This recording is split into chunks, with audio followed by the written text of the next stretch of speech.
Olá, primeiro vídeo da série Correndo Atrás da Aprovação. É, Como eu comentei no vídeo inicial, a gente vai fazer algumas relações de conteúdo de cultura com conteúdo de concurso. Mas eu resolvi fazer de uma forma diferente. Ao longo da execução de exercícios físicos, eu vou fazendo a exposição desses temas. Dessa vez, o conteúdo introdutório vai ser associar conteúdos de microbiologia, conteúdos de espectroscopia e conteúdos de química inorgânica com o filme Devoradores de Estrelas. Um filme bem interessante que vai dar subsídio para nós abordarmos esses três temas aí. Vou falar o contexto inicial para vocês. É um filme que tem uma pegada científica. É basicamente um cientista que tem suas questões e tem sua opinião bem formada, ao ponto de confrontar algumas teorias consolidadas. Por exemplo, algumas questões sobre a necessidade de água para a vida e tudo mais. Ele é um cientista polêmico, digamos assim. E ele passa a vida dele numa variação entre estudos científicos que ele acha interessante e dar aula para uma classe de crianças e adolescentes. Fato é que em determinado momento ele é demandado. Existe uma ameaça real, um problema acontecendo a nível global.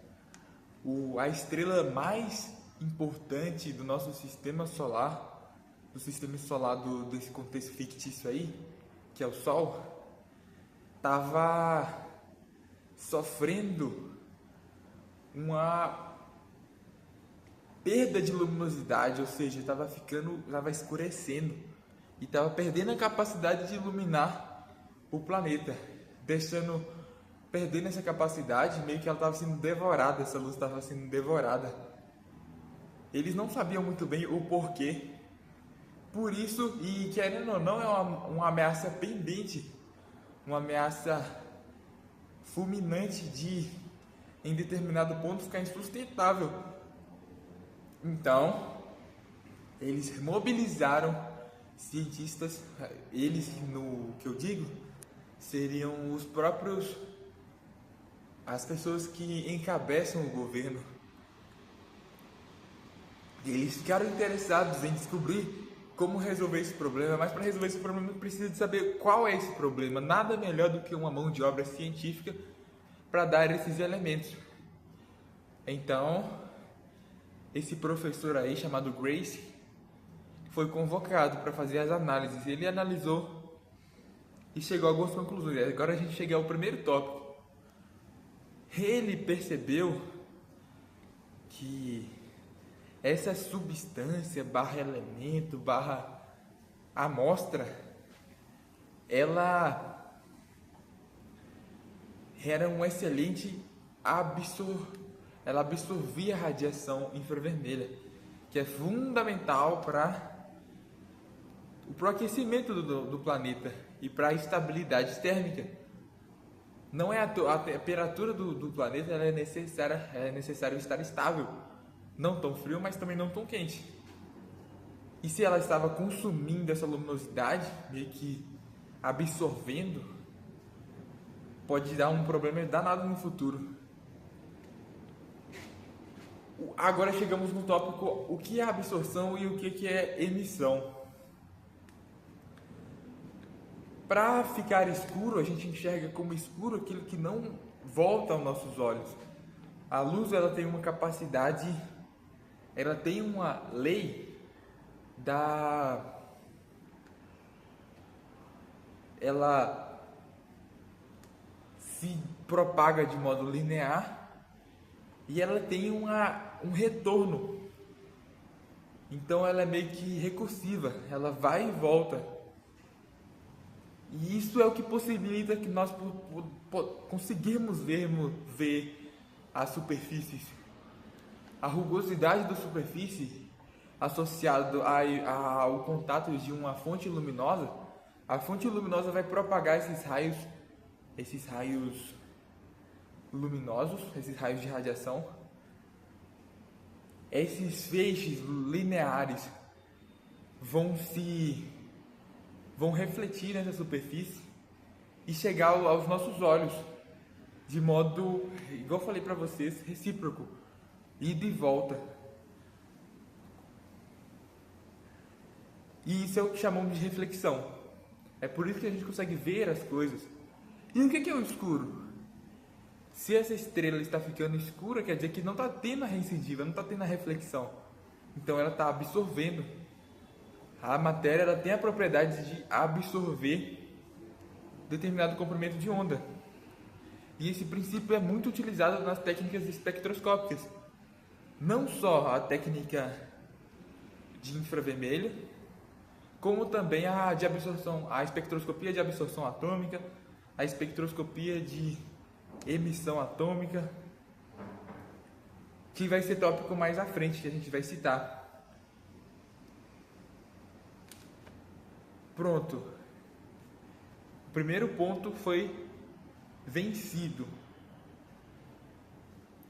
Mas, ao longo do desenvolver desse filme, Grace não fica limitado à análise in loco, a análise in situ, na verdade, a análise depois de coletada a amostra, você vai fazer a análise somente nessa amostra. Ele amplia sua pesquisa e ele consegue uma descoberta. Ele não se limita a essas análises tipo de essa amostra, elemento que ele denomina como astrofágico, tem essa capacidade absortiva. Mas tem mais características que eu posso estudar? A resposta é sim. E ele analisa, e ele percebe que esse astrofágico gosta demais de dióxido de carbono, CO2. Então, atmosferas com muito CO2, ele tende a se direcionar para esses ambientes. E aí mostra outro tópico importante. Se eu vou fazer uma análise biológica, o CO2 ele é importante para quais organismos? Porque uma vez que ele precisa de CO2 para se multiplicar, porque eu esqueci de falar esse ponto, mas realmente ele não corre atrás desse CO2 em vão. Ele vai, quando ele alcança o CO2, ele se multiplica. Outro fator que corrobora a teoria de que ele é um organismo vivo.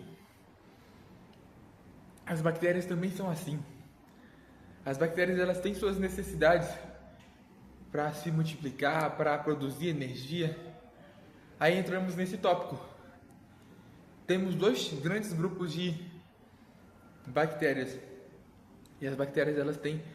Eu não vou entrar no mérito da classificação, de como eu consigo, com base nas teorias presentes na biologia, qual a classificação da bactéria, onde ela se encaixa. O que eu quero que vocês saibam é que ela é um organismo unicelular e ela é um organismo vivo. Então ela tem a capacidade reprodutiva, ela tem a capacidade de consumir recursos. Ela precisa para a sobrevida dela, para ela se manter viva, ela precisa consumir recursos. E ela não tem uma célula tão complexa, então ela tem uma célula procariontes, uma primitiva, uma célula primitiva. Pronto, esses são os princípios de uma bactéria. E aí ela pode se dividir em anaeróbia e aeróbia, sendo que a aeróbia ela tem necessidade de consumo de oxigênio, por isso aeróbia, e aquelas anaeróbias que aí tem dois grandes grupos, uma subdivisão entre as anaeróbias. Elas podem depender da ausência total de oxigênio, ou elas podem ser facultativas, anaeróbias facultativas. Por exemplo, a bactéria que está sobre a superfície de móveis de ferro, de superfícies metálicas enferrujadas. O tétano, a Clostridium tetanis, ela é uma bactéria anaeróbia obrigatória. Então, em teoria, ambientes com presença de oxigênio abundante são desfavoráveis para ela. É só um exemplo para mostrar o que é facultativo e o que é obrigatório, anaeróbio estrito. E aí percebe a relação entre gás, ambiente e sobrevivência dessas bactérias. E agora a gente pode entrar também no tópico de microbiologia. As bactérias elas nem sempre fazem bem para nós. Nós temos uma microbiota intestinal favorável, bactérias que estão ao nosso favor, mas também temos bactérias que podem provocar doenças. Por exemplo, como a Clostridium tetanis mesmo, pode causar o tétano, a Clostridium botulinum, a que causa que cria, produz a substância, a toxina botulínica, que pode ser utilizada no botox e tudo mais. E percebe que ela é um paralisador de músculo periférico. Então, se não usada com cuidado, ela pode ser um veneno também, a substância que ela produz. O que eu estou querendo dizer e reenfatizar é que as bactérias elas têm essa propriedade de provocar danos no organismo, algumas delas. Aí eu quero chegar no ponto da farmacologia. Nós temos, farmacologicamente falando, alternativas para combater as infecções microbianas, inclusive as infecções bacterianas. Por exemplo, quando você tem uma infecção, uma pneumonia ou alguma infecção a nível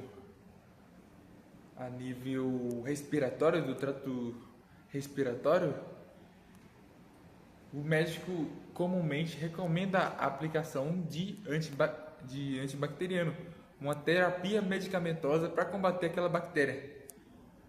Aí nós temos gerações de antibióticos. Os antibióticos beta-lactâmicos,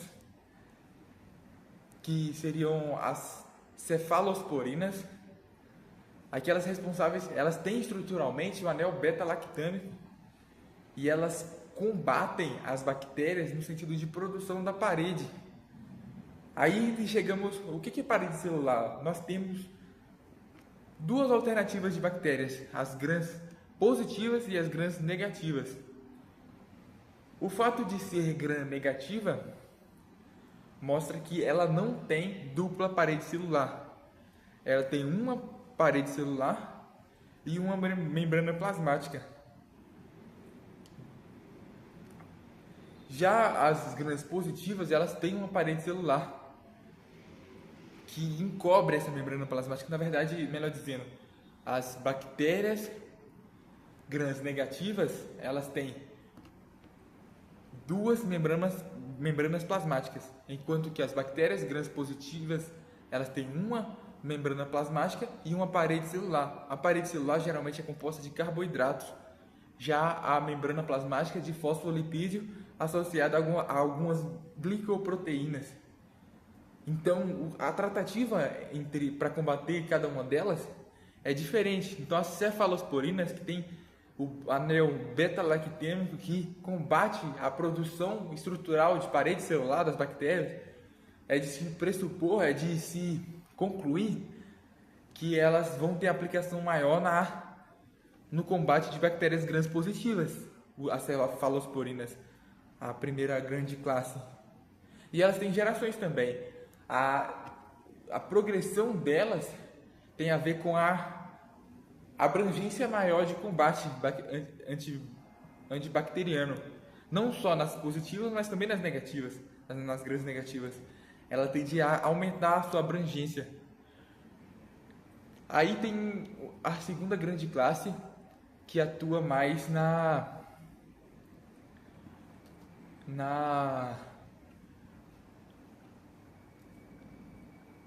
que seria o ciprofloxacino e tudo mais, que atua mais nas grãs negativas em detrimento das grãs positivas, que seria uma lacuna grande que estava vigente. Aí eles fizeram uma adaptação farmacológica para ter maior espectro nas grãs negativas. E tem outro grande grupamento que seria mais conectado com a origem da produção de antibacterianos, que seriam as penicilinas, a penicilina V e a penicilina G. Foi até engraçada a história, foi muito... É uma descoberta laboratorial descompromissada com o estudo em si. Foi uma grande coincidência, um acidente que deu certo, um incidente na verdade que deu certo. Foi deixado lá no laboratório um cultivo de bactéria e aí deixou cair um pouquinho de penicilina nessa placa de Petri com cultivo bacteriano. E nesses pontos que a penicilina caiu, cessou-se a multiplicação bacteriana, mostrando que ela tem um potencial bactericida. Mas isso não foi planejado, não foi desenhado, essa ideia não foi desenhada, mas ela supriu o efeito, ela teve resultado. Então, penicilina é outro grande grupo. Penicilina, as ciprofloxacinas e as cefalosporinas. São esses três grandes grupos. E agora voltando para o filme, se esse astrofágico fosse um micro-organismo, ele poderia ser combatido com um antibacteriano. Mas não tinha-se a certeza que ele era porque o fato de multiplicar não necessariamente mostra que ele é um organismo vivo. Aí chegamos no avançar do filme, tem novas... Aí eles mandam o Grace para o espaço, que ele era o único apto. Na verdade foi meio que uma pressão emocional e uma pressão emocional e técnica também, que ele tinha um arcabouço técnico e ele era o único, e a galera ele não tinha tanta influência na corporação, portanto ele era uma peça sacrificável de certa forma. E aí ele foi eleito para fazer essa excursão na verdade no espaço, e até o foco de onde estava acontecendo aquele problema, através de recursos de nave espacial e tudo mais, para que ele alcançasse esse lugar.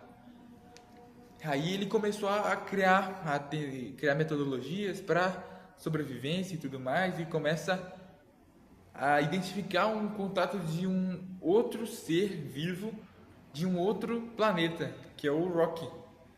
Eles começam a criar uma amizade, começam a quebrar essas barreiras de comunicação, porque querendo ou não, são culturas diferentes, são realidades diferentes, são formas de comunicar diferentes.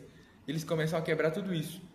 Só que aí que tá, percebe-se que o Rocky, na atmosfera normal, ele não se dá muito bem. Ele começa a queimar. E da mesma forma, a ausência de oxigênio para o Grace, quando ele começa a desbravar a nave espacial do Rocky, ele também não consegue, ele sente ausência de oxigênio, ele sente anóxia, ele sente perda da capacidade vital. É uma meio que asfixia, porque se ele não tem ar, ele não consegue sobreviver. Então são atmosferas mutuamente excludentes. O Rock não poderia habitar na nave do Racing e essa recíproca também era válida. Mas aí nesse ponto eu quero chamar a atenção à queima do Rock. Qual material que pode, exposto ao oxigênio, pode produzir esses efeitos? Aí, para fazer, existe muito na química inorgânica, existem várias metodologias para